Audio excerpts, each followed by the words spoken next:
আখির এবার জেলাসি হতে লাগলো। সাদকে অন্য কেউ জড়িয়ে ধরেছিল সেটা সে কিছুতেই মানতে পারছে না। মনে হচ্ছে কিয়ারাকে গিয়ে একটা থাপ্পড় লাগিয়ে আসতে, কিন্তু মনের আশা তার মনের মাঝেই দমে যায়। এরই মাঝে জান্নাতুল বেগম সবাইকে দুপুরের খাবার খেয়ে নেওয়ার জন্য তাড়া দেয়। সবাই খেলেও আখি খায় না, বলে সে পরে খেয়ে নেবে, তার খিদে নেই। সবাই অনেক বলার পরও আখিকে রাজি করাতে পারে না।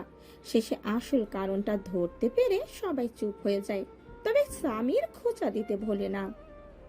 আম্মু, তোমার হবু বড় বৌমা দেখছি এখন থেকে দায়িত্ব পালন শুরু করে দিয়েছে। জান্নাতুল বেগমে হেসে উত্তর দেন। জান্নাতুল বেগমের কথায় হাসির রোল পড়ে যায়। আখি লজ্জায় মাথা তুলে দাঁড়াতে পারে না। কিয়ারা খাবার রেখে উঠে যায়, সোজা চলে যায় গেস্ট রুমে। তার এসব শুনতে ভালো লাগছে না, তবে রুবাইয়া বেগম এবার আর চুপ থাকলেন না। এসে পর্যন্ত কিয়ারার ব্যবহার ওনার কাছে বেশ সন্দেহজনক ঠেকছে। ও এভাবে চলে গেল কেন? সাবিহা বেগম ব্যাপারটা সামলে বলেন, আসলে ওর শরীরটা ভালো নেই, আর শরীর ভালো না থাকলে ওর মেজাজও একটু খিটখিটে থাকে। ওটা নিয়ে চিন্তা করবেন না আপা, আমি ওকে পরে খাইয়ে দিব কিছু। রুবাইয়া বেগম আর কিচ্ছু বললেন না, তবে আখি বেশ বুঝতে পারলো কিয়ারা তার জন্যই রেগে চলে গেছে। দেখতে দেখতে ধরণীতে সন্ধ্যা নামে। কোলাহলে সুর বেজে ওঠে চারিদিক থেকে। বাড়ির পেছনে থাকা বাগানে অসংখ্য পাখির ডাকে মুখরিত হয় চারিপাশ। আখি সোফায় বসে অভিকা আর সাজির সাথে গল্পে মেজে আছে, তবে মনটা তার অন্য কাউকে খুঁজে বেড়াচ্ছে।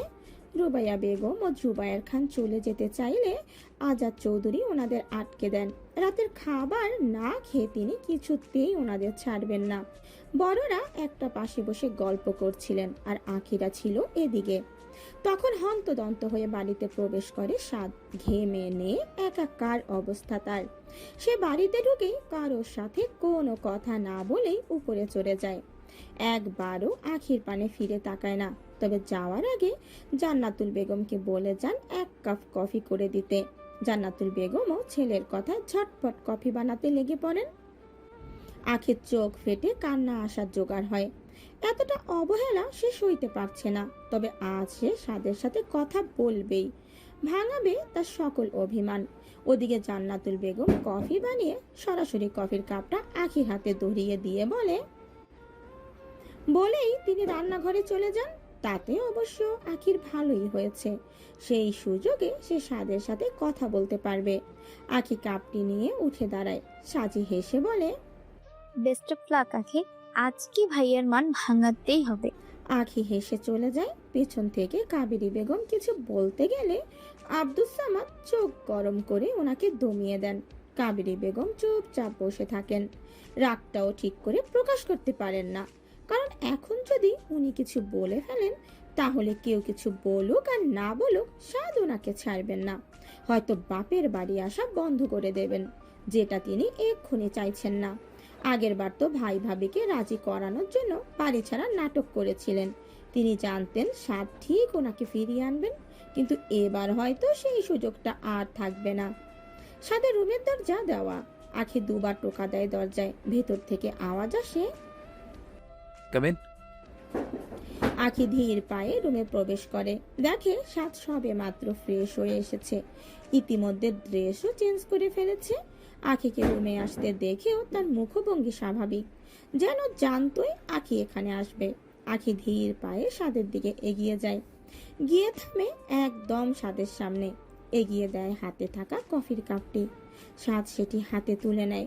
বিনা বাক্যে আখির দিকে এক পলক চেয়ে গিয়ে বসে বেডে। ল্যাপটপটা বার করে কিছু দেখতে থাকে। আখির রাগ হয় ভীষণ। একটা বার কথা বললে কি হয়, জাত যাবে। আখি বেডের কাছে সাদের একদম কাছে গিয়ে দাঁড়ায়, তাও সাদ কিছু বলে না। আখিও দাঁড়িয়ে থাকে চুপচাপ। বেশ কিছুক্ষণ কেটে যায়। আখি নিজের ধৈর্য হারায়। সাদের কোলে থাকা ল্যাপটপটা নিয়ে বেশ জোরেই পাশে রেখে দেয়। সরাসরি নিজে গিয়ে বসে সাদের কোলে, টেনে ধরে টি শার্টের কলার। আখির এহেন কাজেও সাদ নিলিপ্ত, তার মুখভঙ্গি স্বাভাবিক, যেন কিছুই হয়নি। এই দৃশ্য বাইরে থেকে দেখে কিয়ারা। রাগে তার চোখ দুটো জ্বলে ওঠে। শুধুমাত্র তোমাকে জড়িয়ে ধরেছিলাম বলে আমাকে চড় মেরেছিল, কিন্তু আজ আখি তোমার কোলে বসে গেল, তাও কিছু বলে না। বাহ ভাইয়া বাহ। কিয়ারা আর দাঁড়িয়ে থাকতে না পেরে চলে যায় সেখান থেকে। আখি স্বাদের কলার চেপে তার মুখটা একদম নিজের কাছে টানে। দুজনের নিঃশ্বাস পতিত হয় একে অন্যের মুখে। স্বাদের অবস্থা টালমাটাল। ইচ্ছে তো করছে আখিকে জড়িয়ে এতদিনের কষ্ট লাঘব করতে, মনের দুঃখ গোছাতে, কিন্তু সে এখন সেসব করবে না। মেয়েটি কি করতে চায় সে দেখবে। এত রাগ, এত অভিমান, একটু কথাও বলা যায় না আমার সাথে? জানেন আমার কত কষ্ট হয়েছে? কোনো ধারণা আছে আপনার? সাত তবুও নিশ্চুপ। তবে সে আখিকে পরখ করতে থাকে। মেয়েটি আজ সুন্দর করে সেজেছে, একদম হুল পরি রাখছে। সাত তো কন্ট্রোললেস হয়ে পড়ছে, তবুও নিজেকে সামলে রেখেছে। মনে মনে সেই বিড়বিড়ায়। এই মেয়ে আমাকে পাগল করেই ছাড়বে। সাতকে চুপ করে থাকতে দেখে আখির চোখ ফেটে পানি আসার জোগাড়। তবুও অনেক কষ্টে সে নিজেকে দমিয়ে রাখে। সাদের এই নিলিপ্ততা, এই নিশ্চুপ চাহনি তার ক্ষতে যেন আরো আঘাত হানে। সে ভাঙা ভাঙা কণ্ঠে বলে, কথা কেন বলছেন না? মৌনব্রত পালন করছেন? আমাকে কষ্ট দিয়ে এনজয় করছেন? সাদ এবারও নিশ্চুপ। আখি এবার সাদকে শক্ত করে জড়িয়ে ধরে। নিজেকে আর শক্ত আগলে ধরে রাখতে পারে না, কেঁদে ফেলে শব্দ করে। তার প্রতিটা কান্নার শব্দ যেন সাদের হৃদয়ের প্রকোষ্ঠে গিয়ে আঘাত হানে। সে কেমনে কেঁপে ওঠে। তবুও এই কান্না আজ সাদের প্রশান্তির কারণ। মেয়েটি তার, এটা যেন তার প্রমাণ। এমনটা কেন করছেন আমার সাথে? আপনার বুঝি কষ্ট হচ্ছে না? আমার ছেড়ে থাকতে খুব ভালো লাগছে আপনার? সাদ আখির স্বীকারোক্তি শুনতে ব্যস্ত। মেয়েটির এই সামান্য কথাও তার কষ্টকে লাঘব করেছে রীতিমতো। আবারও সাদ কথা না বলায় আখি ভাঙা ভাঙা অভিমানী কণ্ঠে বলে, বেশ, আর আসবো না, চলে যাবো এবার অনেক দূরে। থাকুন একা, এই কদিন যেভাবে ছিলেন। বলেই আখি জড়িয়ে থাকা হাত আগলা করে নেয়। সাদকে ছেড়ে উঠতে যাবে এমন সময় সাদ তাকে শক্ত করে জড়িয়ে ধরে। তাতে আখি কিছুটা কেঁপে ওঠে। হঠাৎ কি হলো বুঝতে একটু সময় লাগে। তবে সাদের নিজে থেকে জড়িয়ে ধরার কান্নার প্রকোপ কমে আসে অনেকটাই। তবে নাক টানা বন্ধ হয় না। যেভাবে আছো সেভাবে থাকো, নইলে আমার কোল থেকে ফেলে দেবো তোমাকে। কেন থাকবো? আপনি আমায় কষ্ট দিচ্ছেন। আর তুমি যে আমাকে কষ্টে রেখে পালালে তার বেলা। আখি সাদের বুকে মুখ লুকায়, মিনমিনে স্বরে বলে, সরি, আর করবো না। সাদ হাসে, শব্দহীন সেই হাসি। মেয়েটিকে বুকে নিয়ে আজ যেন তার রাজ্য জয় হয়েছে। তোমাকে আমি বিশ্বাস করি না আজ বলছো, অথচ একটু পরে আবার পালাবে। শুধু তোমার পলাই পলাই। পালাই পালাই কখন করলাম? এই যে আমার জীবন থেকে পালিয়ে যাচ্ছিলে, একা করে দিচ্ছিলে আমাকে। তোমার আর কি, তুমি তো মুক্তি পেয়ে যেতে, কষ্ট তো আমাকে পেতে হতো। আপনাকে ছাড়া বাঁচা যে সম্ভব না মিস্টার চৌধুরী। আমি যে অন্য কাউকে বিয়ে করতে পারতাম না, তার থেকে মরে যেতাম আমি। শ্শ্, মরার কথা একদম বলবে না আখি। কেন বলবো না? অন্য কারো ছোঁয়া এই শরীরে পড়ার আগে মরে যাব আমি। আব্বুকে তো মানাতে পারিনি আমি, আর না পেরেছি অন্য কাউকে মনে জায়গা দিতে। তাহলে কি করণীয়? মরে যাওয়াই তো শ্রেয়। যে জীবনের স্বাদ নেই, সেই ভিত্তিহীন জীবনের কোনো মূল্য নেই। সাধের বুকটা যেন প্রশান্তির জোয়ারে কেঁপে কেঁপে ওঠে। মেয়েটি কি বলল? এর অর্থ সে জানে। সাদকে কোন আসনে বসিয়েছে সে? এত ভালো কবে বেসে ফেললো মেয়েটা? সাদ যে অবাকের পর অবাক হয়। বলুন, আমায় ছেড়ে যাবেন না? দূরে ঠেলে দেবেন না আমায়? আমার হয়ে থেকে যাবেন সারাটা জীবন, বলুন। সাদ আখিকে আরো শক্ত করে চেপে ধরে বুকের মাঝে। অভিমান পালার সমাপ্তি তো আগেই ঘটেছে, এখন শুধু ভালোবাসাবাসি। যাবো আখি, সারাটা জীবন এই সাদ শুধু তার আখির হয়ে থেকে যাবে। তবে কিছুদিন তোমাকে আমাকে ছেড়ে থাকতে হবে। সাধের কথায় আখি তড়িৎ গতিতে তাকায় তার দিকে। আরো কয়েকদিন থাকতে হবে মানে? মানে আমি মাধবপুর যাচ্ছি, একটু কাজ আছে আমার। আখি বেশ লাফিয়ে উঠেই বলল, আপনি গ্রামে যাচ্ছেন? আমিও যাব আপনার সাথে। No way. Please please. না মানে না। নিয়ে যাবেন না তো? না। বেশ, আমি ফুপাকে বলবো, দেখবো আপনি কেমন করে আমায় না নিয়ে যান। বলেই সে দৌড়ে নিচে চলে যায়। সাদা যাওয়ার পানে চেয়ে বাঁকা একটা হাসি দেয়। অতঃপর কফির কাপে চুমুক দিতেই মুখ বিকৃত করে ফেলে। কফিটা একদম ঠান্ডা হয়ে গেছে, টেস্টও নষ্ট হয়েছে তার। আখি দৌড়ে নিচে নামে। আখিকে এমনভাবে দৌড়ে আসতে দেখে সবাই হক চকিয়ে যায়। আখি গিয়ে বসে আজাদ চৌধুরীর পাশে। সবার দৃষ্টি আখির পানে সীমাবদ্ধ। আখি সবার দিকে লক্ষ্য করে আজাদ চৌধুরীকে বলে, আপনার কাছে আমার একটা আর্জি আছে ফুপা, আপনাকে কিন্তু রাখতেই হবে। নিশ্চয় রাখবো, তুমি মুখ ফুটে শুধু বলেই দেখো না। মিস্টার চৌধুরী গ্রামের বাড়ি যাচ্ছেন, আমিও যাব ওনার সাথে, কিন্তু উনি আমার উপর রেগে আছেন, নিতে চাইছেন না আমার তার সঙ্গে। এ তো ভারী অন্যায়, জানো। তোমার ছেলেকে নিচে ডাকো। ডাকার দরকার নেই, আমি নিজে এসেছি। আর তোমার এই আখি মায়ের ইচ্ছে আমি পূরণ করতে পারলাম না। ফুপা, দেখছি মা, দাঁড়ো, তুমি ওকে নিয়ে যাবে না কেন? আমি কাজে যাচ্ছি আব্বু, ভিড় চাইছি না। তাছাড়া আখি আর আমি একসাথে সেখানে যেতে পারি না। লোকে আমাদের একসাথে দেখলে নানান কথা বলতে পারে।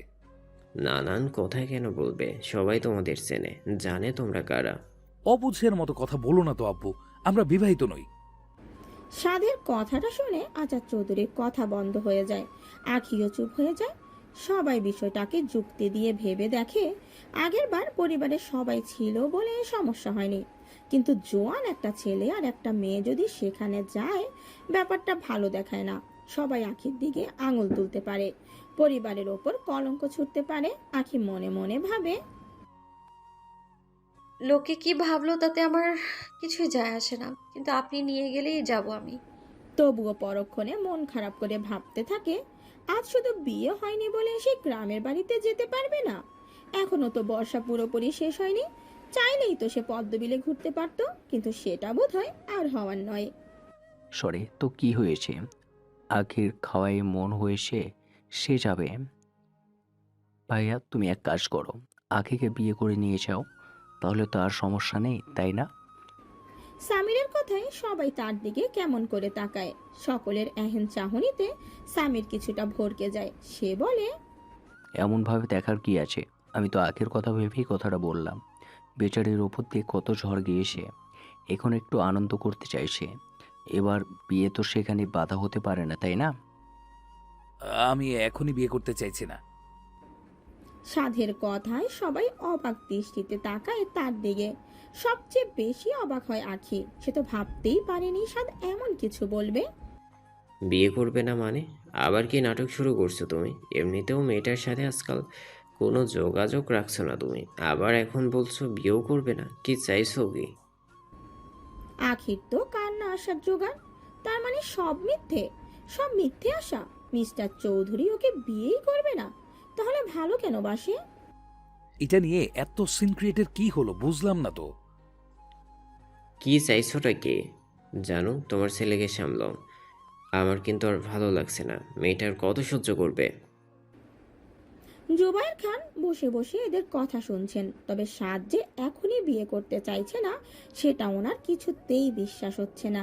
সে সাদকে পরখ করে যাচ্ছে। সাদ বিলিপ্ত, তাকে দেখে বোঝার উপায় নেই তার ভেতরে আসলে কি চলছে। জান্নাতুল বেগম কিছু বলতে যাবেন তার আগেই আখি বলে, থাক না ফুপা, এটা নিয়ে আর কথা বাড়িয়ে লাভ নেই, আমি যাব না। আরে যাবে না কেন? যাবে, নিশ্চয়ই যাবে, বিয়ে করেই যাবে। আব্বু, আমি কাজী সাহেবকে কল করেছি, তাহলে কি বলো? সামিরের এহেন কথায় কিছুটা ভড়কে যান আজাদ চৌধুরী। এখনই? শুভ কাজে দেরি কিসের? এখন কবুল বলে বিয়েটা তো হোক, পরে যা হয় দেখা যাবে। আখির ভালো থাকাটা আগে, তাই না বলো? আজাদ চৌধুরী রুবাইয়া বেগম, জান্নাতুল বেগম আর জুবায়ের খানের দিকে চেয়ে বলেন। তোমাদের কি মত?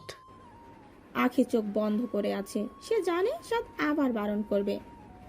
তোমরা যখন এত করে বলছো আমার কোনো সমস্যা নেই। তাদের সমর্থনে কিয়ারা কেঁপে ওঠে। এতক্ষণ সাদ বিয়ে করতে চাইছিল বলে সে আনন্দে ছিল, কিন্তু হঠাৎ করে আবার রাজি হওয়ায় তার আনন্দে ভাটা পড়ে। সে তবুও নিজেকে শক্ত করে ঠায় দাঁড়িয়ে রয়। কাবেরী বেগম মেয়ের এই অবস্থা দেখেও কিছু বলতে পারেন না। সাধের কথায় আখি তড়িৎ গতিতে চোখ খোলে। স্বামী দ্রুত সাইডে গিয়ে কাজী সাহেবকে কল করে দ্রুত ফিরেও আসে। কাজী সাহেব একটু পরেই আসছে। তুমি কবে যাবে গ্রামে? আজ রাতেই বার হবো। তাহলে আর কি, বিয়ে করো, বউ নিয়ে সোজা হানিমুনে চলে যাও। বলেই স্বামীর রহস্যময় হাসে। সাদ সেই হাসি দেখে চোখ মারে স্বামীরের দিকে ফিরে। গমগমে পরিবেশ আরো গমগমে হলো, মুখরিত হলো চারপাশ। সকলের চোখে মুখে আনন্দের ঢেউ খেলে যাচ্ছে। তবে কাবেরী বেগম আর কিয়ারার মুখে হাসির ছিটে ফোঁটাও নেই। এতে অবশ্য কারো কিছু যায় আসে না। সবাই এখন বিয়ে নিয়ে তোড়জোড় শুরু করে দিয়েছে। সাদের রুমে সামির দাঁড়িয়ে আছে। সাদ আলতো হাতে সামিরকে জড়িয়ে ধরে। থ্যাঙ্কস ভাই, thank you so much. Samir হেসে সাদকে ছেড়ে দাঁড়ায়, বলে, এই সামান্য ব্যাপারে ধন্যবাদ চেয়েছ? আমি দেওয়া শুরু করলে তো সারা জীবনও শেষ হবে না।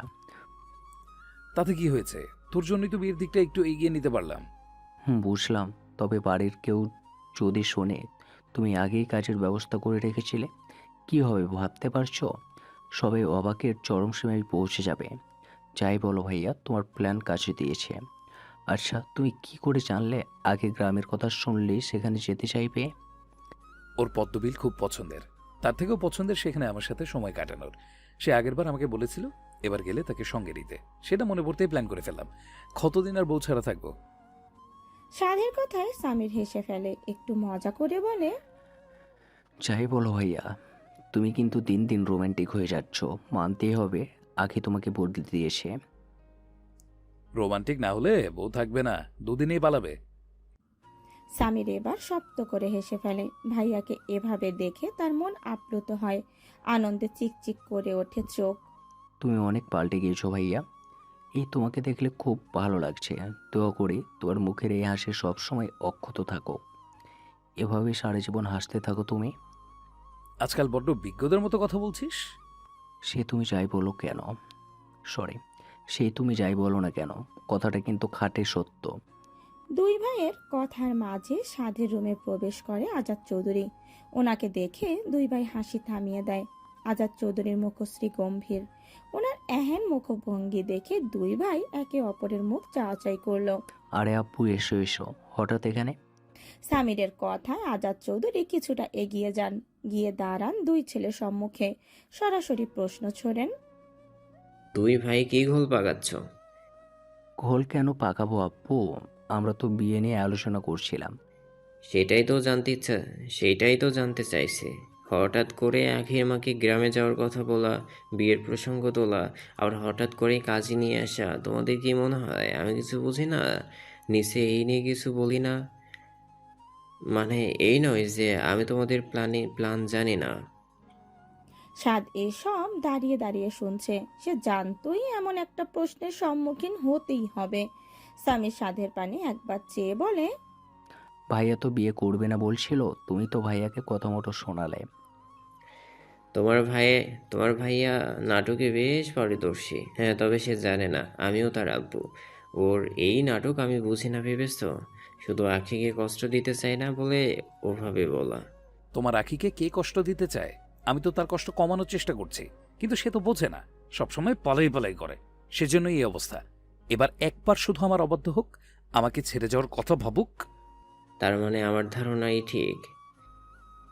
একদম ঠিক। এই বিয়ে আমি দেব না।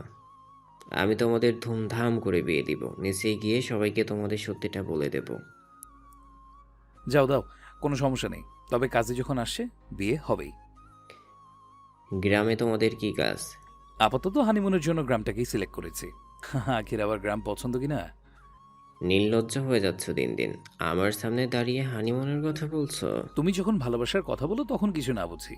এই বয়সে এসেও সকলের সামনে আম্মুকে ভালোবাসি ভালোবাসি বলে মুখে ফেনা তুলে দাও, তখন আমরা কিছু বলি? আর আমি বিয়ে করে হানিমুনে যেতে চাইলেই দোষ? সাধের কথায় সামির ফিক করে হেসে দেয়। আজাদ চৌধুরী ওনার দিকে গরম চোখে তাকান।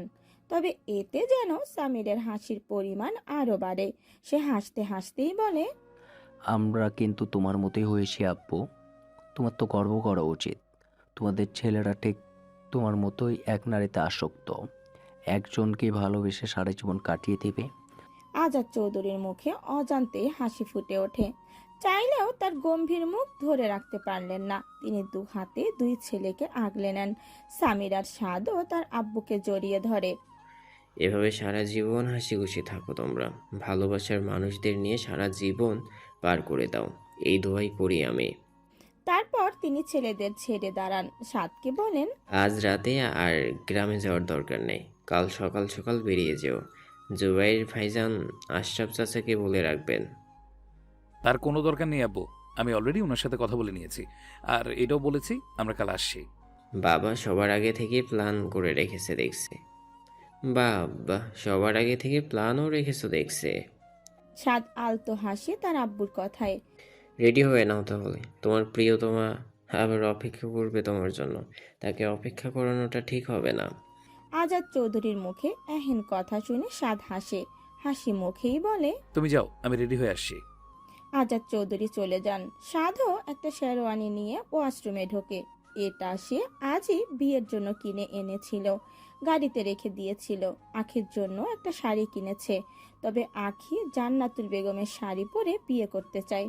সেজন্যই সাদ তাকে শাড়িটা আর দেয়নি, তবে দেবে, গ্রামে গিয়ে চাইলে পরতে পারবে। আখি, সাজি ও সামিরের রুমে আড়ষ্ট হয়ে বসে আছে। তিন জোড়া চোখ তাকে বারে বারে পরখ করে যাচ্ছে। আখির কেমন একটা অস্বস্তি হচ্ছে, আবার লজ্জাও পাচ্ছে সে। হঠাৎ করেই অভিকা চেঁচিয়ে বলে উঠল। ইয়াহু! তার চিৎকারে আখি সহ বাকি সবাই কিঞ্চিত কেঁপে উঠল। আখি সঙ্গে সঙ্গে নিজের বুকে হাত দিল। ফাইনালি তোমাকে অফিসিয়ালি ভাবি ডাকতে পারবো। ইস, আমার যে কি আনন্দ হচ্ছে না। অভিকার কথায় আখি আবার যেন লজ্জা পায়। তার তো বিশ্বাসই হচ্ছে না আজ তার বিয়ে, তাও আবার তার প্রাণপ্রিয় মিস্টার চৌধুরীর সাথে। এত সুখ কি তার কপালে সত্যি ছিল? সে আজ ভীষণ খুশি। সৃষ্টিকর্তার কাছে আজ মনে প্রাণে শুকরিয়া আদায় করলো। অভিকার অভিকা মিলে আখিকে এটা ওটা বলে মজা করতে থাকলে জান্নাতুল বেগম সেখানে এসে হাজির হন। জান্নাতুল বেগমের কথায় সবাই সেদিকে দৃষ্টিপাত করে। জান্নাতুল বেগম আখির দিকে এগিয়ে যান। আখির হাতে ওনার বিয়ের শাড়িটা দিয়ে বলেন। আখি কৃতজ্ঞতার নজরে চায় জান্নাতুল বেগমের পানে। তোমার এটাও মনে আছে? আখি হ্যাঁ সূচক মাথা নাড়ে। জান্নাতুল বেগম পরম যত্নের সহিত আখির মাথায় হাত বুলিয়ে বলেন। আখি আলতো হাসে, তবে সেই হাসিতে বুঝি আখির সৌন্দর্য কয়েক গুণ বেড়ে যায়। জান্নাতুল বেগম সেই হাসির পানে তাকালেন। বিনা সাজেও মেয়েটাকে অসম্ভব সুন্দর লাগছে। এটাই হয়তো ভালোবাসার জাদু, মানুষকে ভেতর থেকে খুশি রাখে, তার সৌন্দর্য বাড়িয়ে দেয় কয়েক গুণ। রাখবো ফুপি, আমার সব খুশির বিনিময়েও তাকে ভালো রাখবো আমি। করবো না ফুপি, আমি যে কোনো অবস্থায় ওনার পাশে থাকবো। জান্নাতুল বেগম আখির কপালে চুমু এঁকে বলেন। আচ্ছা বড় আম্মু, তুমি আমার বিয়ের সময়ও কি আমাকে এমনভাবে বোঝাবে? অভিকার কথায় উপস্থিত সবাই হেসে ফেলে। অভিক মাথায় একটা চাটি মেরে বলে। অভিকা আর শব্দ করে মাথায় হাত বুলাতে থাকে। সে বুঝতে পারে না সে কি এমন বলল। সবাই হাসছে, আর তার বাঁদর ভাই তো একটা মেরেও বসলো। মারছিস কেন? আমি ভুল কি বললাম? দেখেছো তো বড় আম্মু, তোমার এই ছেলে শুধু আমাকে মারে। জান্নাতুল বেগম অভিকের দিকে গরম চোখে তাকিয়ে বলে। আচ্ছা, এখন সবাই চুপ করো। আমি আখিকে রেডি করিয়ে দিই। ফুপি, রেডি করিয়ে দিই তাহলে। বলেই জান্নাতুল বেগম অভিককে নিয়ে চলে যান। সাজি আর অভিকা মিলে আখিকে সাজাতে শুরু করে দেয়। শাড়ি পরানো থেকে শুরু করে সাজানোর প্রতিটা মুহূর্তে আখি হাঁসফাঁস করতে থাকে। সাজি তো অধৈর্য হয়ে বলেই ফেলে। এত মুচড়ামুচড়ি কেন করছিস আখি? মনে হচ্ছে যেন বাসর ঘরে বসে আছিস। সাজের কথায় আখির লজ্জা যেন আরো বেড়ে যায়। তার আরো বেশি অস্বস্তি হতে শুরু করে। অভিকা তো ফিক করে হেসে দেয়। আখিকে লজ্জায় ফেলতেও ভোলে না। ভাইয়া, ভাইয়া এখন নেই, তাই এই অবস্থা। ভাইয়া আসলে তো আখি আপু, সরি আখি ভাবি অজ্ঞানী হয়ে যাবে। তোমরা থামবে? এমনভাবে লজ্জা কেন দিচ্ছ? তুই লজ্জাও পাস আখি? বাহ! কেন আপু, আমার বুঝি লজ্জা পাওয়া বারণ? না না, লজ্জা তো নারীর ভূষণ। তবে এখন লজ্জা না পেয়ে কিছুটা বাঁচিয়ে রাখ, পরে কাজে দেবে। আখি আর কিচ্ছু বলে না, যতটা হোক নিজেকে সামলে নেয়। আজ না চাইতেও তার অন্যরকম এক অনুভূতি হচ্ছে। হৃদগতি মিনিটে কয়েকশো বার বিট করছে। কিছু সময় পরেই আখির সাজানো শেষ হয়। অভিকা হাঁ করে তাকিয়ে থাকে আখির দিকে। তাই তো বলি, আমার অমন বিয়ে বিদেশি ভাইয়া কিভাবে ভালোবেসে ফেললো। মানে? মানে আর কি, তোমাকে যা লাগছে না, এই অবস্থায় দেখলে বিবাহিত বুড়ো পুরুষরাই টাস্কি হয়ে যাবে। সেখানে ভাইয়া তো সিঙ্গেল মানুষ ছিল। এখন বুঝতে পারছি ভাইয়া ঠিক কোথায় পটেছে। অভিকার কথায় আখি চুপ হয়ে যায়, তার মনে প্রশ্ন জাগে। মনে মনে সে ভেবে নেয় একটা সময় জিজ্ঞেস করবে সাদকে। কই তোমাদের হলো? আখিদের কথার মাঝে সেখানে এসে উপস্থিত হয় সামির। আখিকে দেখেই তার মুখে হাসি ফুটে ওঠে। তো ভাবিজান চলুন, ভাইয়া আপনার জন্য অপেক্ষা করছে। ওদের আগ্রহ নিয়ে বিয়ে বসে আছে, তার না হওয়া বিবিজানের অপেক্ষায়। সামিরের কথায় আখির মনটা যেন ভরে ওঠে। বিবিজান কথাটা শোনার পরে মনের মধ্যে অদ্ভুত এক অনুভূতি জন্মায়। কেমন শান্তি শান্তি অনুভব হয় তার মাঝে। কাজী আখিকে ধরে নিয়ে যেতে থাকে। সিঁড়ি বেয়ে নামার সময় আখি দেখে সাদ সোফায় বসে আছে। তার সামনে বসে আছেন দুজন মুরব্বী মানুষ। তবে আখির নজর সাধের পানে গিয়ে স্থির হয়। দু চোখ সেখানেই দাঁড়িয়ে যায়। লোকটাকে আজ মারাত্মক সুন্দর লাগছে। আখি বুঝি আবার প্রেমে পড়ে গেল, ভেসে গেল অনুভূতির জোয়ারে। তবে এই অনুভূতি তার কাছে নতুন, একদম নতুন। আখি যত সিঁড়ির প্রতিটা ধাপ নামছে ততই তার মাঝে তীব্র ঝড় উঠে যাচ্ছে। অস্বস্তি তাকে আরো আষ্টে পিষ্টে জ্বলিয়ে ধরছে। হাত পা কাঁপছে। সাজি ধীর পায়ে আখিকে এনে সাদের পাশে বসিয়ে দেয়। সাদ কাজের সাথে কথা বলছে, তবে ভুল করেও একবারও আখির দিকে তাকায়নি। ব্যস্ত আছে ভেবে আখি আর কিছু ভাবে না, তবে নিজের নজর সাদের দিক থেকে সরায় না। সে মনে মনে আওড়াতে থাকে, আজ থেকে সাত তোর হবে আখি, একান্তই তোর। তোর প্রেমিক পুরুষ থেকে স্বামী রূপে পরিণত হবে, তোর সারা জীবনের সঙ্গী হবে। আজাদ চৌধুরী তাগেদা দিলেন বিয়ে পড়ানোর জন্য। কাজী সাহেব সেই মতো বিয়ে পড়ানো শুরু করলেন। আখি হাত দিয়ে শাড়ি খামচে ধরে। সাদের দিকে তাকাতেই দেখে তার দৃষ্টি ফ্লোরের পানে। আখির খারাপ লাগে, ভাবে তাকে কি খুব অসুন্দর লাগছে। কিন্তু অভিকা যে বলল খুব সুন্দর লাগছে, তাহলে মিস্টার চৌধুরী তাকাচ্ছে না কেন? উনি কি সত্যি বিয়েটা করতে চান না? শুধুমাত্র ফুপার কথা রাখতে এমনটা করছেন? কিন্তু উনি তো আমাকে ভালোবাসেন, তাহলে একবার ফিরছেন না কেন? আমার যে কষ্ট হচ্ছে, শুধু একবার ফিরুন, একটা বার। কিন্তু সাদ তাকায় না। সে তো আখির মনের মধ্যে বলতে থাকা কথাটা শুনতেই পায় না। কাজী সাহেব বিয়ে পড়াতে শুরু করেন। সাদের মুখ কেমন গম্ভীর, সবাই যেটা খেয়াল করে। তবে কাজী কবুল বলতে বললে সে ঝটপট কবুল বলে দেয়, যেন কোনো তারায় আছে। আখিও খেয়াল করে সেটা, তবে আখি সময় নিয়ে কবুল বলে। আজ সে অন্য কারো নামে গচ্ছিত হতে যাচ্ছে, সম্পূর্ণ তার হতে যাচ্ছে। মনের মধ্যে অজানা কোনো টানে। তার দেরি হয়েছে। তারপরেও কাবিন নামায় সই করে সাদ উঠে দাঁড়ায়। বিয়ের মধ্যে উঠে দাঁড়ানো সবাই কিছুটা অবাক হয়। এ কি সাদ, উঠে দাঁড়ালে যে? কোনো সমস্যা? বিয়েটা তো শেষ হতে দাও। এখনো শেষ হয়নি বিয়ে? না। আজাদ চৌধুরীর কথায় সাদ আবার সোফায় বসে পড়ে। আখি কেমন ফ্যাল ফ্যাল করে তাকিয়ে থাকে তার দিকে। তবে সমস্যাটা আসলে কোথায় বুঝে উঠতে পারে না। উকিল সাহেব সাদের দিকে রেজিস্ট্রি পেপার এগিয়ে দেন। জুবায়ের খান উকিল হলেও সাদ অন্য উকিলকে দিয়ে বিয়ের জন্য ঠিক করেছিল, কারণ সে জুবায়ের খানের কাছে বিয়ে নামক বন্ধনে আবদ্ধ হতে চায় না।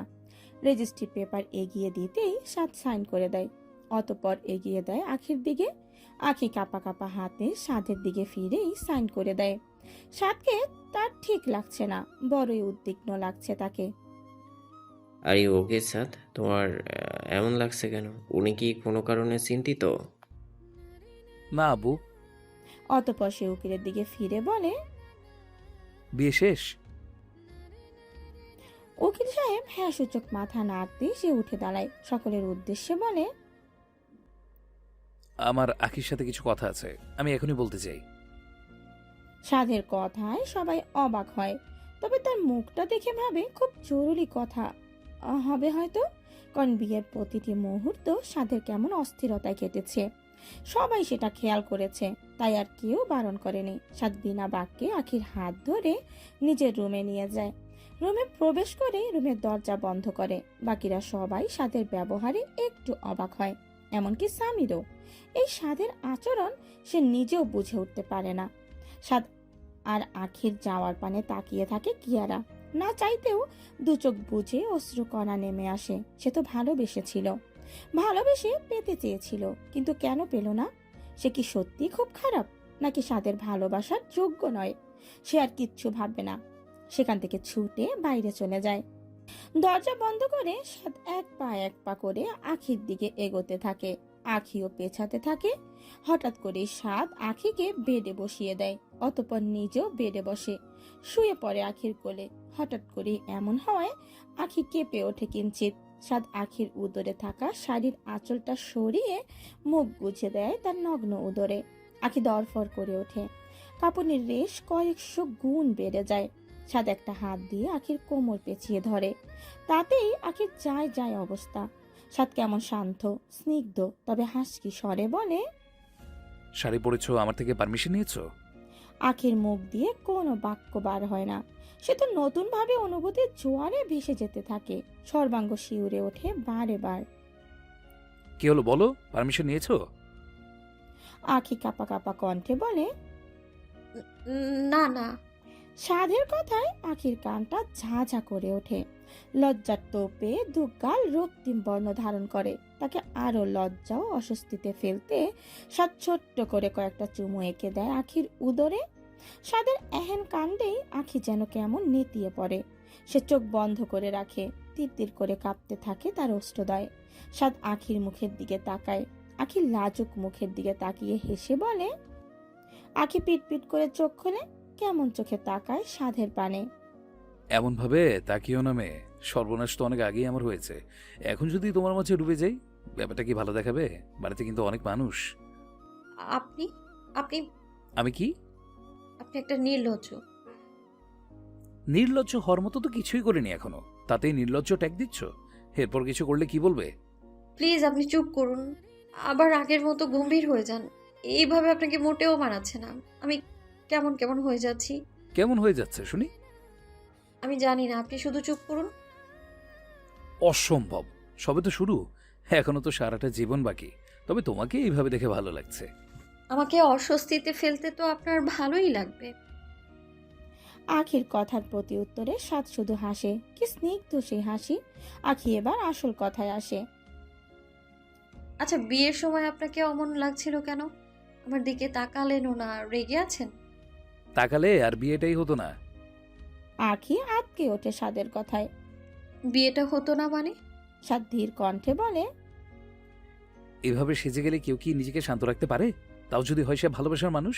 তুমি কি জানো তোমাকে দেখে আমার কি কি অনুভূতি হচ্ছিল? কি হচ্ছিল? না থাক, বললে আবার লজ্জা পাবে। তখন আবার বলবে ইচ্ছে করেই তোমাকে লজ্জায় ফেলেছি। আখি আর কিচ্ছু বলে না। নতুন করে ভালো লাগা ছেয়ে যায় মনে। সাদ আখির কোল থেকে উঠে বসে, এগিয়ে যায় কাবার্ডের কাছে। সেখান থেকে একটা বক্স বার করে আখির সামনে এসে দাঁড়ায়। অতঃপর ফ্লোরে হাঁটু মুড়ে বসে আখির পা নিজের থাইয়ের ওপর নিয়ে নেয়। এ কি করছেন আপনি? পায়ে কেন হাত দিচ্ছেন? সাদ মুখে আঙুল দিয়ে আখিকে চুপ করিয়ে দেয়। কোনো কথা না। ব্যাস এইটুকুই, তাতেই আখি চুপ। সাদ বক্স থেকে একজোড়া সুন্দর নূপুর বার করে যত্ন সহকারে পরিয়ে দেয় আখির দুই পায়ে। অতঃপর দুটো পা একসঙ্গে নিজের কোলের ওপর রাখে। আখি তাকিয়ে থাকে নূপুর জোড়ার দিকে। আনন্দে দু চোখ চিকচিক করে ওঠে। সাদ আখির মুখ পানে চেয়ে বলে, পছন্দ হয়েছে? আখিও হেসে উত্তর দেয়, খুব, তবে আপনার চেয়ে বেশি না। সাদ আলতো হাসে, আখিকে দাঁড় করায়। নিজেও দাঁড়িয়ে আখিকে জড়িয়ে নেয় নিজের মাঝে। প্রেমময় কণ্ঠে আওড়ায়, পৃথিবীর সমস্ত সুখ একদিকে, আর তুমি আমার সুখ একদিকে। তুমি ছাড়া সাত সম্পূর্ণ অসম্পূর্ণ। বলেই সাদ প্রথমবারের মতো আখির অধরে নিজের অধর মিলিয়ে দেয়। আখি মুষ্টিবদ্ধ করে সাদের শেরওয়ানি। নতুন করে চিনতে থাকে ভালোবাসার অনুভূতি। সাদ শুয়ে আছে আখির কোলে, নেত্র যুগল তার বন্ধ। আখি সাথে চুলে হাত বুলিয়ে দিচ্ছে, মাঝে মাঝে চুলগুলো টেনেও দিচ্ছে, আর সাদকে পরক করে যাচ্ছে। একটু আগে আখিকে কত লজ্জাই না দিল। নিজের অবাধ্য আচরণে আখিকে নতুন অনুভূতিতে ভাসিয়ে নিয়ে গেল। কিন্তু এখন দেখো কেমন শান্ত ছেলের মতো শুয়ে আছে, যেন কিছুই হয়নি। কি ভাবছো বেগম সাহেবা? এখনো লজ্জা পাচ্ছ? কিন্তু লজ্জা পাওয়ার মতো তো কিছুই হলো না এখনো। এখনো তো বাসর বাকি। সাত চোখ বন্ধ করে কথাগুলো বলল। আখি আবার হাঁসফাঁস করতে লাগলো, ভাবতে লাগলো এই ছেলেটা আজ লজ্জা দিয়ে দিয়ে তাকে মেরে দেবে। আপনি চুপ করবেন? তখন থেকে শুধু উল্টাপাল্টা কথাই বলছেন। বলেছি না আগের মতো হয়ে যান। যেখানে তুমি আমার জীবনে বিদ্যমান সেখানে আগের মতো হয়ে যাওয়া বিলাসিতা ও আমার দ্বারা হবে না। এখন তো তোমাকে চাই। ভালো হয়েছে, এবার তো চুপ করুন। বলেই সাদ আবার আখির পেটে মুখ গুজে দেয়। বারবার এহেনের স্পর্শে আখির টালমাটাল অবস্থা। তবে সে নিজেকে ধাতস্থ করে বসে থাকে। সাদের মাথায় হাত বুলিয়ে দিতে থাকে। মিনিট দুয়েক পর স্বামীর দরজায় টোকা দেয়। ধীর কণ্ঠে বলে, ভাইয়া তোমার রোম্যান্স শেষ হলে বাইরে আসতে পারো, নিচে সবাই টেনশন করছে। সাদের কাছ থেকে তৎক্ষণাৎ উত্তর আসে, তুই গিয়ে সামলা, আমরা পরে আসছি। আমি নিচে গেলে এবার আব্বু চলে আসবে উপরে। আব্বু তো ভাবছে তুমি আগেকে কি না কি বলেছ। গিয়ে বল তার বড় ছেলে রোমান্সে বিজি, তাকে যেন ডিস্টার্ব করা না হয়। সাদের কথায় স্বামীর ঠোঁট চেপে হাসতে হাসতে নিচে চলে যায়। স্বামীর যেতেই আখি বলে, আপনি এমন কেন? ছোট ভাইয়ের সাথে এমন করে বলে কেউ না জানি ভাইয়া কি ভাবলো। ও কিছু ভাববে না, ও নিজেও তো বউয়ের সাথে রোমান্স করে। তখন আমি কিছু বলি নাকি ওর মতো ডিস্টার্ব করতে যাই? আখির কান যেন ঝালাফালা করে ওঠে। আপনি এমন নির্লজ্জ কবে হলেন বলুন তো? ভাইয়ের সম্পর্কে এমন কেউ বলে? আগের আপনার সাথে আপনাকে আমি কিছুতেই মেলাতে পারছি না। যত দিন যাবে আমাকে আরো নতুন ভাবে চিনবে, সবে তো শুরু। এখনই এমন করলে হবে? এখনো তো বাকিটা জীবন পড়ে আছে। ভালো হয়েছে, এবার নিচে চলুন, আমাদের তো আবার গ্রামে যেতে হবে। উহুম, যেতে হবে না। যেতে হবে না মানে? আমি কত আশা করে আছি আপনার সাথে আমি গ্রামে যাব। তাই আমার সাথে পদ্মবিলে ঘোরার এত ইচ্ছে? আপনি কি করে জানলেন আমি আপনার সাথে পদ্মবিলে ঘুরতে চাই? তোমার চোখ বলে দেয়, তোমার ওই ঠোঁটের প্রাণবন্ত হাসি তার প্রমাণ দেয়। তাই? আচ্ছা বলুন তো আমার চোখ আর কি কি বলে? অনেক কিছুই তো বলে, কিন্তু এখন তোমার চোখ বলছে সে নিজের বরের ভালোবাসা পেতে চায়, সিক্ত হতে চায় তার মাঝে। অমনি না, শুধু আপনার এসব কথা। এখন চলুন, উঠুন উঠুন। বলেই আখি সাদকে নিচের কোল থেকে উঠিয়ে দেয়। যদিও সাদ নিজেই উঠে পড়ে, নইলে আখির ক্ষমতা ছিল না সাদকে কোল থেকে তুলে দেওয়া।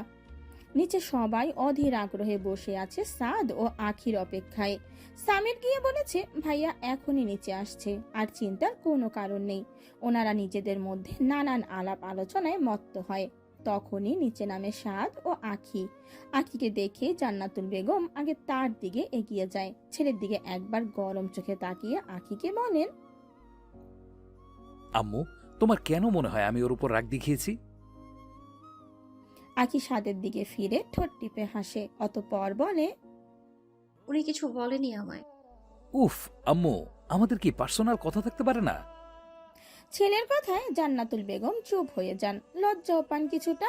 ছেলে ওনার একা সময় কাটাচ্ছিল, আর উনি কিনা কি ভেবে গেছেন। জান্নাতুল বেগমের কথা মতো আখিয়ার সাথ সোফায় গিয়ে বসে। সেখানে বাড়ির সকলেই উপস্থিত। ওরা বসতে জুবায়ের খান বলেন, আজাদ চৌধুরী মাথা নেড়ে সম্মতি জানান, অতঃপর বলতে শুরু করেন, বিয়েটা খুব জলদি হয়ে গেল, তাই আমি চাই বিয়েটা খুব জলদি হয়ে গেল তাই আমি চেয়েছিলাম একেবারে ধুমধাম করে বিয়ে দিয়ে তবে তোমরা গ্রামের বাড়িতে যাও। বিয়ে ইজ বিয়ে, আবার ধুমধামের কি দরকার? তোমার দরকার না হলেও আখির মায়ের তো দরকার হতে পারে, ওরাও তো বিয়ে নিয়ে অনেক ইচ্ছা। তোমার দরকার না হলেও আখির মায়ের তো দরকার হতে পারে, ওরও তো বিয়ে নিয়ে অনেক ইচ্ছা আশা থাকতে পারে। হ্যাঁ বেশ, তাই হবে। আখির সব ইচ্ছা পূরণ করা হবে, তবে এখন ওর ইচ্ছা গ্রামের বাড়ি যাওয়া। আগে সেটা পূরণ করি, বাকিটা ফিরে দেখবো। আজাদ চৌধুরী দীর্ঘশ্বাস ফেলেন। বেশ, তা বেশ, যাও তাহলে। তবে ওখানে গিয়ে কাজের মাঝে ডুবে থেকো না। ল্যাপটপ থেকে যত ইচ্ছা নিজেকে দূরে রাখবে, আখিমাকে সময় দেবে। সাদ বিড়বিড় করে বলে, বউকে আমি 24 ঘন্টা কোলে বসিয়ে রাখবো। সাধের কথাটা কর্ণকুহুরে প্রবেশ করতেই আখি কেঁপে ওঠে। কেমন মায়ার নজরে তাকায় সাধের পানে। তাহলে গ্রামের উদ্দেশ্যে কখন যাবে ভাবছো? কাল সকালে বার হবো। বেশ, এখন তাহলে ওনার করে ঘুমিয়ে পড়ো। আখি আজ গেস্ট রুমে থাক। আজাদ চৌধুরীর কথায় আখির চোখ বড় বড় হয়ে যায়। ভাবে এই হয়তো সাদ আবার প্রতিবাদ করে উঠবে, বলবে তারা এক রুমে একসাথে থাকবে। মান সম্মান আর রাখবে না ছেলেটা। কিন্তু আখিকে অবাক করে দিয়ে সাদ তেমন কিছুই বলে না, বরং ভোরবেলা বেরিয়ে যাবে ভেবে আখিকে ডিনার করে ঘুমিয়ে পড়তে বলে। সবাই এক এক করে ডিনার করে নিলেও সাদ করে না। সে বলে তার কাজ আছে, সেটা কমপ্লিট করে খেয়ে নেবে কিছু। বলেই সে রুমে চলে যায়। অফিসের কিছু কাজ পেন্টিং আছে। আপাতত সেগুলি কমপ্লিট করতে হবে। রুবাইয়া বেগম, জুবায়ের খান এখানে রয়ে গেছেন, তবে জালাল আর সীমন তিনি চলে গেছে। বলে গেছে কাল সকালে জালাল তাদের নিতে আসবে। জুবায়ের খান আর বারণ করলেন না, বাড়িতেও কাউকে থাকা দরকার। যদিও তারা আলাদা ছোট্ট একটা বাড়িতে থাকে, তবুও বাড়ির আশেপাশে তো থাকতে পারবে। ঘড়ির কাঁটা 12টায় বিদ্যমান। আখি এপাশ ওপাশ করছে, কিছুতেই তার চোখে ঘুম আসছে না। বারবার স্বাদের সাথে কাটানো মুহূর্তগুলো মানসপটে ভেসে আসছে, আর লজ্জায় তার গাল রক্তিম বর্ণ ধারণ করছে। সে অনেকক্ষণ চেষ্টা করেও দু চোখে ঘুম আনতে পারেনি, তাই তো উঠে বাইরে চলে গেছে। ভেবেছে স্বাদের রুম থেকে একবার ঘুরে আসবে, কিন্তু গেলে যদি তাকে আর আসতে না দেয়, দেবে বলে মনে হয় না, ঠিক আটকে দেবে। তবুও আখি স্বাদের রুমের দিকে এগিয়ে যায়, ভাবে চুপি চুপি একবার দেখেই চলে আসবে, তাতে যদি ভিতরের অস্থিরতাটা একটু কমে। যেই ভাবা সেই কাজ। সে এগিয়ে যায় স্বাদের রুমের দিকে। স্বাদের রুমের দরজা ভেজানো। সে ধীরে ধীরে দরজা খুলে দেখে রুম অন্ধকার। সে ধীর পায়ে বেডের দিকে এগিয়ে যায়, ধীরে ধীরে বিছানায় হাত রাখে, কিন্তু স্বাদকে খুঁজে পায় না। সে অবাক হয় কিছুটা, ভাবে স্বাদ হয়তো ওয়াশরুমে, কিন্তু সেখানেও সে তাকে পায় না। অবশেষে রুমের লাইট অন করে দেখে পুরো রুম ফাঁকা। স্বাদের কোনো চিহ্ন নেই এই রুমে। সে কিছুটা অবাক হয়, তবে সেদিনকার কথা মনে পড়তেই ভাবে স্বাদ হয়তো ছাদে আছে, তাই সেদিকেই এগিয়ে যায়। ছাদে দাঁড়িয়ে আছে স্বাদ, দৃষ্টি তার দূর আকাশে, মুখে মনোমুগ্ধকর হাসি, ঠোঁটের কোণে কৃতজ্ঞতা প্রকাশ। সে সৃষ্টিকর্তার কাছে শুকরিয়া আদায় করে, আখিকে তার জীবনে ফিরিয়ে দেওয়ার জন্য ধন্যবাদ জানায় শত কোটিবার। আজকের দিনটাই সে এতদিন ধরে চেয়ে এসেছিল, মনের খাঁচায় পুরোপুরি বন্দী করতে চেয়েছিল আখিকে, আর আজ সে সেটা পেয়ে গেছে। আখি তার হয়েছে, সম্পূর্ণ তার। এখন চাইলেই সে আখিকে দেখতে পারবে, তাকে ছুঁতে পারবে, তার দিকে তাকিয়ে ঘন্টার পর ঘন্টা কাটিয়ে দিতে পারবে, মুগ্ধ হতে পারবে, প্রেমে পড়তে পারবে বারে বার। আর কি চাই জীবনে? কিছুই না। সে সবটাই পেয়ে গেছে। আখিকে পাওয়ার সঙ্গে সঙ্গে সে পরিপূর্ণ। একা একা হাসছেন কেন? ভূতে ধরলো নাকি? কারো কণ্ঠে স্বাদ সেদিকেই দৃষ্টিপাত করে। পুনরায় হৃদয় বিট হতে থাকে তীব্র গতিতে। আখি হাতে থাকা কফির একটা কাপ এগিয়ে দেয় স্বাদের দিকে। স্বাদ আখির দিকে তাকিয়ে সেটা হাতে নেয়, সরাসরি আখিকে প্রশ্ন করে, তুমি এত রাতে এখানে ঘুমোনি? আসলে ঘুম আসছিল না, তাই ভাবছিলাম ছাদ থেকে একটু ঘুরে আসি, কিন্তু আপনাকে দেখলাম তাই ভাবলাম 2 কাপ কফি বানিয়ে নিয়ে আসি। আখির কথাটা স্বাদের যেন বিশ্বাস হয় না। সে অবিশ্বাস্য নয়নে চেয়ে বলে, আমার কেমন যেন মনে হচ্ছে তুমি আমাকে খুঁজতেই এখানে এসেছো, বড় সঙ্গ পেতে চাইছো। উফ, আবার সেই কথা। আখি যেন আবার কেঁপে ওঠে। মোটেও না, আমি এমনি এসেছি। শিওর? 100%। স্বাদ আর কিচ্ছু বলে না, কাপে একটা চুমুক দিয়ে বলে, নট ব্যাড, তবে তোমার মতো টেস্টি না। তোমার ঠোঁটের টেস্ট হাজার গুণ বেটার। আখি লজ্জায় মুচড়া যায়। সে বোঝে না স্বাদ কেন তাকে বারে বারে লজ্জা দিচ্ছে, কেন তাকে ওলট পালট করে দিচ্ছে। সে কি জানে না আখি অনুভূতির জোয়ারে ভেসে যাচ্ছে? আবার কি ডুবিয়ে মারার ইচ্ছা তার? লজ্জা পাচ্ছ? বেশ লাগছে তোমাকে। যাই হোক, কফি খেয়ে ঘুমোতে চলে যাও। এখানে থাকি? স্বাদ পুনরায় কফির কাপে চুমুক দেয়। ভূতদের সাথে সাক্ষাৎ করার ইচ্ছে আছে? আপনি যতক্ষণ থাকবেন ততক্ষণ থাকবো। এবার তার মাঝে যদি ভূত আসে আসবে, আমি তো আপনার বুকেই লুকিয়ে যাব। তাই? জি চৌধুরী মশাই। এত ঘুরিয়ে কথা বলার কি দরকার বলো?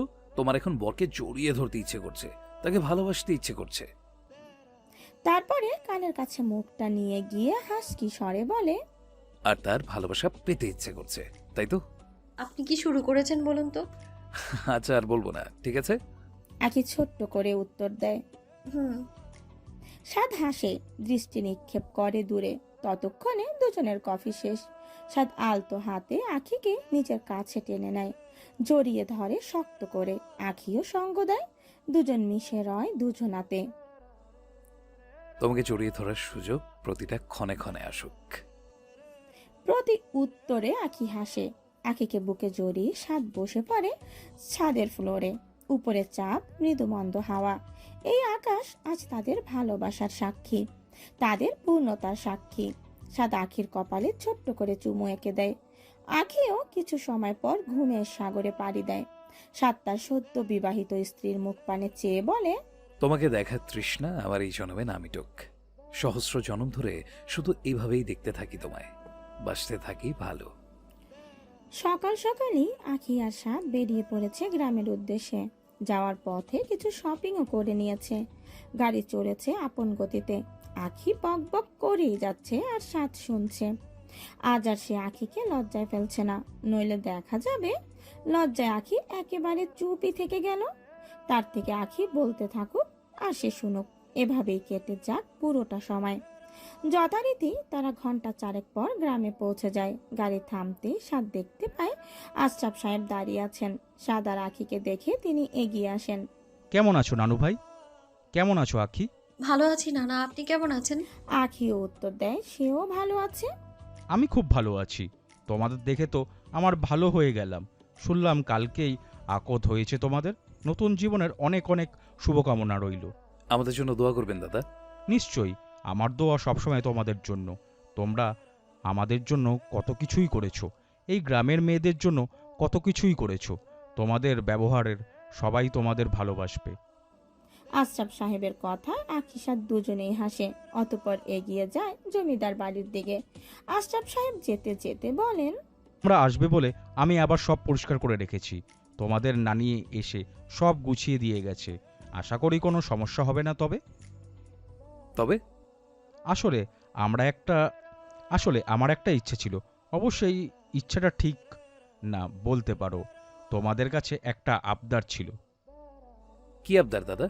আমরা চাইছিলাম তোমরা যতদিন এইখানে থাকবে ততদিন আমাদের ওইখানেই খাওয়া দাওয়া করো। তা হয় না নানা, আমরা আপনাদের সমস্যায় ফেলতে যাচ্ছি না, আমরা ম্যানেজ করে নিতে পারবো। আমার এই সামান্য আবদারটা রাখবে না? সাদ একবার আখির দিকে ফিরে আবার আশরাফ সাহেবের দিকে ফেরে। ওনার করুণ মুখখানি দেখে কেমন যেন মায়া হয়, তাই তো রাজি হয়ে যায়। আশরাফ সাহেব তো খুব খুশি হন, বলেন, তোমাদের কষ্ট করে আমাদের বাড়িতে যেতে হবে না। আমি প্রতিবেলা খাবার দিয়ে যাব। আর এখন জামা কাপড় ছেড়ে হাত মুখ ধুয়ে নাও। দুপুর তো হয়ে এসেছে, আমি দুপুরের খাবারটা দিয়ে যাচ্ছি। সাদ ছোট্ট করে উত্তর দেয়, আচ্ছা, তবে আমার জন্য হালকা কিছু বানাতে বলবেন। আসলে অত ভারী খাবার আমি খাই না। অতঃপর আখিকে নিয়ে বাড়ির ভেতর প্রবেশ করে। আশরাফ সাহেব চলে যান খাবার আনতে। আখি আর সাদ সাদের জন্য বরাদ্দকৃত রুমে চলে যায়, যেই রুমে সে বিয়ের সময় এসেছিল।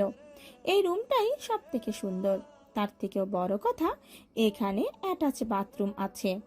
আখি রুমের ভেতর গিয়েই বেডে শুয়ে পড়ে। এতটা জার্নি করে সে ক্লান্ত। আগে ফ্রেশ হও, তারপরে রেস্ট নেবে। বাথরুম পর্যন্ত যাওয়ার এনার্জি নেই, আর আপনি ফ্রেশ হয়ে নিন, আমি একটু পর হচ্ছি। আখির দিকে তাকিয়ে সাদ আর কিছু বলে না, চলে যায় ফ্রেশ হতে। একেবারে গোসল করেই বার হয়। ভাদ্র মাসের ভ্যাপসা গরমে তার নাজেহাল অবস্থা। তার মধ্যে আজ এত গরম, সুতরাং বৃষ্টি হতে পারে। সে জানালা দিয়ে আকাশের দিকে তাকায়। না, আকাশে মেঘের ছিটে ফোটাও নেই। সে আখির দিকে তাকায়, দেখে আখি ঘুমিয়ে পড়েছে। সাদ আখির মুখ পানে চেয়ে থাকে। কেমন ক্লান্তি ভরা মুখশ্রী। সাদের খুব মায়া হয়, মুছে ফেলতে ইচ্ছে করে সমস্ত ক্লান্তি। সে ধীর পায়ে এগিয়ে গিয়ে আখির পাশে বসে। দেখে আখি ঘেমে নিয়ে একাকার। সাদ ফ্যানের সুইচ অন করে, অতঃপর আবার গিয়ে বসে আখির পাশে। ফ্যানের বাতাসে আখির চুলগুলো অবাধ্যভাবে মুখে এসে পড়তে থাকে। সে হাত দিয়ে সেগুলো সরিয়ে দেয়, বিড়বিড় করে বলে, আমার মায়াবতী, আমার হোয়াইট স্নো, আমার ছন্ন ছাড়া জীবনে তোমাকে আবার স্বাগতম। বলেই সে আখির পাশে শুয়ে পড়ে। ঘুমন্ত আখিকে জাগায় না, নিজেও চোখ বন্ধ করে ফেলে। চোখে হালকা ঘুম আসতেই মেসেজ টোনের শব্দে তার ঘুম ভেঙে যায়। তাকায় পিটপিট করে, অতঃপর উঠে বসে ফোন খুঁজতে থাকে। না, তার ফোনে কোনো মেসেজ আসেনি। তবে কি মনে করে সে আখির ফোনটা হাতে নেয়? সেখানকার ইনবক্সে লম্বা চওড়া 3টে মেসেজ দেখতে পায়। প্রথমটা কবিতার, দ্বিতীয়টা নীলাশার। সে মেসেজ ওপেন না করে ফোনটা রাখতে যাচ্ছিল, কিন্তু তৃতীয় মেসেজ প্রেরকদাতার নম্বর দেখে তার ভ্রু কুঁচকে যায়। নম্বরটা তার খুব চেনা। মুহূর্তেই চোয়াল শক্ত হয়ে আসে। কি মনে করে মেসেজটা ওপেন করে। সেখানে শুদ্ধ বাংলা ভাষায় লেখা আছে, প্রিয় আখি, জানি তুমি এখন অন্য কারো, তাই প্রিয় বলাটা সাজে না, তবুও বললাম, কারণ আমার কাছে তুমি সারা জীবন প্রিয় মানুষটাই হয়ে যাবে। আগামীকাল বিয়ে করেছো, অনেক অনেক শুভেচ্ছা তোমায়। তোমাকে আমি ভালোবেসেছিলাম, এটা যেমন ঠিক, তোমাকে নিজের করে পেতে চেয়েছিলাম, এটাও ঠিক। কিন্তু তোমাকে কষ্ট দিয়ে নয়, তুমি আমাকে বলতে পারতে তুমি সাদকে ভালোবাসো, না আমি খুশি খুশি তোমাদের মাঝখান থেকে সরে আসতাম। কিন্তু তুমি সেটা করনি, নিজের জীবন দিতে ছুটেছিলে। তোমার এই কাজটা আমার হৃদয়কে কতটা আঘাত করেছে তুমি জানো? জানো না, জানলে হয়তো সত্যিটা অন্তত আমাকে বলতে। তবে তোমাকে এসব বলেছি মানে ভেবো না আমি তোমার খারাপ চাইছি বা তোমার উপর রেগে আছি। আমি সবসময় তোমার ভালো চাই, তোমাকে সুখে দেখতে চাই, সেটা স্বাদের সাথেই হলেও। বা নতুন জীবনের জন্য অনেক অনেক শুভেচ্ছা রইলো। সারা জীবন হাসি খুশি থেকো, স্বাদকে নিয়ে ভালো থেকো। তার চোখেও আমি তোমার জন্য ব্যাকুলতা দেখেছি, ভালোবাসা দেখেছি। হয়তো সে আমার থেকেও তোমাকে ভালো বেশি ভালো রাখবে। ভালো থেকো ভালোবাসার মানুষের কাছে। ইতি, ফয়সাল। পুরো মেসেজটা পড়ে সাদ একটা দীর্ঘশ্বাস ফেলে, অতঃপর মেসেজটা ডিলিট করে ফোনটা পাশে রেখে দেয়। অপলক তাকিয়ে থাকে আখির দিকে। এভাবেই কেটে যায় অনেকটা সময়। শেষে আশরাফ সাহেবের কণ্ঠে সে নিচে নেমে আসে, তবে নিচে যাওয়ার আগে আখির কপালে ছোট্ট চুমু আঁকতে ভোলে না। রুমে খাবার এনে সাদ আখিকে ডেকে দেয়। ঘুমন্ত আখিকে ডাকায় সে বেশ বিরক্ত হয়, কিন্তু পছন্দের কণ্ঠস্বরে না চাইতেও পিট পিট করে চোখ খোলে। সামনেই দেখতে পায় প্রিয়তমের হাস্যোজ্জ্বল মুখ। মুহূর্তে মনটা তার ভালো হয়ে যায়, উবে যায় সমস্ত ঘুম। উঠে পড়ুন মিসেস সাদ, খাবার অলরেডি চলে এসেছে। সাধের কথায় আখি উঠে বসে। সাদও তার পাশে বসে। আখি শাড়ি ঠিক করে উঠতে গেলে সাদ তার হাত ধরে টান দেয়, বসায় নিজের কোলে। আবার কি হলো? সাদ মুখে কিছু বলে না, তবে আখির ঠোঁটে ছোট্ট করে চুমু দিয়ে বলে, এবার যাও। আখি কিছুক্ষণ সাদের দিকে তাকিয়ে থেকে উঠে আসে। এবার আর সে অবাক হয় না। ভালোবাসার মানুষকে বিয়ে করেছে, প্রতি মুহূর্তে ভালোবাসা পাবে, এটাই তো স্বাভাবিক। আখি মৃদু হেসে চলে যায়। দুপুরের খাবার খেয়ে আখি আর সাদ বেরিয়ে পড়ে পদ্মবিলের উদ্দেশ্যে। বর্ষা এখনো পুরোপুরি যায়নি, তাই পদ্মবিলে পদ্ম ফুটে আছে, আর সেটা দেখারই লোভ সামলাতে পারছে না আখি। আজ সে শাড়ি পরেছে, শাড়িটা সাদই তাকে কিনে দিয়েছে। সে রাস্তা দিয়ে হেঁটে হেঁটে যেতে যেতে বলে, আপনার সাথে এভাবেও কোনোদিন আসতে পারবো আমি না ভাবিনি, তবে ইচ্ছা ছিল, মনের আশা ছিল এটা। আর তোমার সে আশা আমি পূরণ করে দিয়েছি, তাই তো? আখি হ্যাঁ সূচক মাথা নাড়ে। ঠোঁটের কোণে তার হাসির ছড়াছড়ি। তাকে দেখে যে কেউ বলে দিতে পারবে সে কতটা খুশি। আমাকে পেয়ে তুমি কতটা খুশি? সাধের বলা হঠাৎ কথায় সে তার দিকে দৃষ্টি আকর্ষণ করে, হেসেই উত্তর দেয়, মানুষ নতুন জীবন ফিরে পেলে যতটা খুশি হয় তার থেকেও সহস্রগুণ বেশি খুশি আমি। আখির এহেন কথায় সাদ হাসে। মনের মধ্যে ভালো লাগা ছেয়ে যায়। সে জানে আখি তাকে ভালোবাসে, তবুও যেন বারবার শুনতে ভালো লাগে। মনের মধ্যে অসম্ভব ভালো লাগা কাজ করে। কিছুক্ষণ পরে আখিরা পদ্মবিলে চলে আসে। দেখে সেখানে আগে থেকেই গ্রামের মেয়েরা উপস্থিত। আখিকে দেখে তারা যেন কেমন চোখে তাকায়। সাদের পানে তাদের দৃষ্টি বড়ই আকর্ষণীয়। সাদকে দেখে তারা এগিয়ে আসে তার দিকে, সরাসরি জিজ্ঞেস করে, ভালো, তোমরা? সবাই একসাথেই উত্তর দেয়। আখি তাদের পরখ করে যাচ্ছে। তাদের দেখেই বোঝা যাচ্ছে তারা আখিকে ইগনোর করছে, তবে কারণটা আখির অজানা। তবে এটা নিয়ে বেশি ভাবেও না সে। তার এখন পদ্মবিলের মাঝখানে যেতে ইচ্ছে করছে, সাদের সাথে বিল বিলাস করতে ইচ্ছে করছে। সাদ তাদের পাশ কাটিয়ে আখির হাত ধরে সেখান থেকে নিয়ে চলে যায়। মেয়েগুলো অপলক চেয়ে থাকে সাধের পানে। তারা ইতিমধ্যে শুনেছে দুজনের বিয়ে হয়েছে। তার মনে মনে কষ্টও পেয়েছে, কেননা তাদের যেভাবে প্রোটেক্ট করেছে সাদ, তারপর তার প্রতি ভালো লাগা আসাটা স্বাভাবিক। তবে এই স্বাভাবিকের মধ্যে অস্বাভাবিক ব্যাপারটা হলো সবাই একসঙ্গে সাদকে পছন্দ করেছে, ভালো লেগেছে। তারা সাধের পানে তাকিয়ে দীর্ঘশ্বাস ফেলে সেখান থেকে চলে যায়। আখি কিছু দূর এগিয়ে সেই নৌকাটা দেখতে পায়। অজান্তেই তার মনটা নেচে ওঠে। আপনি দাদাকে আগে থেকেই বলে রেখেছিলেন? সাদ হ্যাঁ সূচক মাথা নাড়ায়। আখি তারে শক্ত করে জড়িয়ে ধরে। Thank you so much mister Chowdhury. শুকনো ধন্যবাদ আমার পছন্দ না। ধন্যবাদ আবার ভেজা হয় নাকি? হয়, সময় আসুক ঠিক বোঝাবো। ঘরমাক্ত শান্ত পরিবেশে হঠাৎ করে মেঘের ঘনঘটা। তীব্র গরমের মাঝেই সাদা কালো মেঘে ঢেকে যায় আকাশ। দুপুরের পরিবেশকে সন্ধ্যা হিসেবে অনুভূত হয়। আখি আকাশ পানে তাকিয়ে কেমন প্রাণবন্ত শব্দহীন হাসে। আখি, আই থিঙ্ক আমাদের ফিরে যাওয়া উচিত। সাধের কথায় আখির প্রাণ উজ্জ্বল মেজাজ খারাপ হয় মুহূর্তেই। সে কেমন ছলো ছলো নয়নে সাধের পানে তাকায়। সাধ আখির চোখের দিকে কিছুক্ষণ তাকিয়ে থাকে। মামা চলুন। বলেই সাদ নৌকায় চড়ে বসে। আখির দিকে হাত বাড়াতেই আখির মুখভঙ্গি পরিবর্তন হয়ে যায়। পুনরায় হাসি ফুটে ওঠে ঠোঁটের কোণে। সে সাদের হাতে হাত রেখে নৌকায় চড়ে বসে। আগের বারও সে সাদের হাতে হাত রেখে নৌকায় চেপে বসেছিল, কিন্তু এবারের অনুভূতি সম্পূর্ণ ভিন্ন। মানুষটা সম্পূর্ণ তার। আখি নৌকায় উঠতেই নজরুল সাহেব নৌকা বিলের মাঝের দিকে নিয়ে যেতে থাকেন।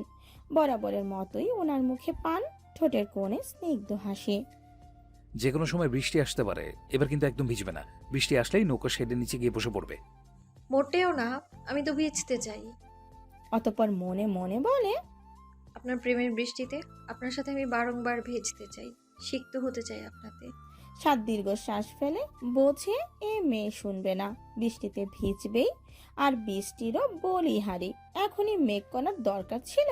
যদিও পরিবেশটা অসম্ভব সুন্দর লাগছে, ভালো লাগছে সবকিছু, তবুও শরীর খারাপ করবে। আখি অদূরে বড় একটা পদ্ম ফুলের দিকে তাকিয়েছিল। সাধের কথায় সেদিকে দৃষ্টিপাত করে আলতো হেসে বলে, তো একটু বউ সেবা করলেন। বউ সেবাও পুণ্যের কাজ, কি বলেন চাচা? একদম ঠিক বলেছো আকিমা। তোমার চাচির শরীরটা খারাপ করলেই তো আমি সেবা করি, সারাদিন তার পাশে বসে থাকি। আর আমার সঙ্গ পেয়ে সেও সেরে ওঠে, ওষুধের আর দরকার হয় না। নজরুল সাহেবের কথা শুনে আখি খিলখিলিয়ে হেসে ওঠে। সাদ তাকিয়ে থাকে সেই হাসির পানে। অজান্তেই তার ঠোঁটের কোণে হাসি ফুটে ওঠে। আখি সাধের পানে চেয়ে বলে, তাহলে আপনি তো আছেন আমার সেবা করার জন্য, এবার তো নির্দ্বিধায় ভিজতে পারি। সাধের আর কি বলার, সে মাথা নাড়িয়ে সম্মতি জানায়। মুহূর্তেই গগন কাঁপিয়ে বজ্রপাত হয়। হঠাৎ করেই এমনটা হওয়ায় আখি কেঁপে ওঠে। গিয়ে বসে সাধের শরীর ছুঁয়ে। করা পারফিউমের সৌরভে তার টাল মাতাল অবস্থা। মনে হচ্ছে সে শুধু সাদকে ছুঁয়ে বসেনি, বরং আষ্টে পিষ্টে জড়িয়ে রেখেছে। সাদ পেছন থেকে একটা হাতে আখিকে জড়িয়ে নেয়। আখিও সাদের বুকে মাথা রেখে দেখতে থাকে এদিক ওদিক। নজরুল সাহেব একটু আড়ালে গিয়ে নৌকা চালাতে থাকেন। নতুন বিবাহিত দম্পতি, তাদের একটু একান্তে সময় কাটাতে দেওয়া উচিত। নৌকা বেশ অনেকটাই দূরে এগিয়েছে, তবে আগের তুলনায় পদ্ম ফুলের সংখ্যা অনেকটাই কমে গেছে। সাদ এক হাতে কয়েকটা পদ্ম ফুল তুলে আখির হাতে দেয়। আখিও সেটা হাতে নিয়ে দেখতে থাকে। আপনার ফোনটা একটু দিন তো, লক খুলে দেবেন। সাদ বিনা বাক্যে তার ফোনের লক খুলে আখির হাতে দিয়ে দেয়। আখি এবার ভালো করে নিজের মাথাটা সাদের বুকে রাখে। সাদকে বলে তাকে এক হাতে জড়িয়ে নিতে, সে তাই করে। ফোনের ক্যামেরা অন করে সে বলে, স্মাইল প্লিজ। সাদ হালকা হাসতেই আখি ঝটপট কয়েকটা ছবি তুলে নেয়। ছবি তোলা শেষে আখি ফোনটা এগিয়ে দেয় সাদের দিকে। ছবিগুলো আমার ফোনে পাঠিয়ে দিন। সাদ হাতটা একটু আড়ালে নিয়ে গিয়ে আখির ফোনে ছবিগুলো পাঠিয়ে দেয়। তবে আখি উকি মেরে দেখতে থাকে তার নাম্বার কি নামে সেভ করে রেখেছে। মাই লাভ ওয়াচ নো। সেটা নজরে আসতেই তার চোখ দুটো জল জল করে ওঠে। সাদ ইংরেজিতে গোটা গোটা অক্ষরে লিখে রেখেছে। আখি তৎক্ষণাৎ নিচে নজর ফেলায়। আনন্দের জোয়ারে ভেসে যেতে থাকে তার মন। সাধের মতো একটা মানুষের জীবনে সে জায়গা পেয়েছে, এর থেকে বড় পাওয়া আর কি হতে পারে। সে জিতেছে, ভালোবাসায় জিতেছে। সাদকে পেয়ে পৃথিবীর সবচেয়ে মূল্যবান জিনিসটি সে পেয়ে গেছে। তখনই নেমে আসে বৃষ্টি। আখি সাদকে ছেড়ে উঠে দাঁড়ায়। বৃষ্টির বড় বড় ফোঁটা এসে ভিজিয়ে দেয় তার সর্বাঙ্গ। তার মন নেচে ওঠে। মনে হয় আজ সে পৃথিবীর সবচেয়ে সুখী ব্যক্তির মধ্যে একজন। সাদও আখির মায়া ভরা মুখের দিকে তাকিয়ে হাসে। এই হাসিতেই বুঝি সে আবার ফেসে গেল, ভালোবাসায় পড়লো পুনরায়। আজ অনেক দিন পর তার মনে হচ্ছে আখি খুশি, অনেক খুশি, যেটা তার মুখে এই হাসি প্রমাণ করে দিচ্ছে। আখি সাদের হাত ধরে দাঁড় করায়। বৃষ্টিতে ভিজতে থাকে দুজন। অতপর আখি সাহস দেখিয়ে একটা কাজ করেই ফেলে।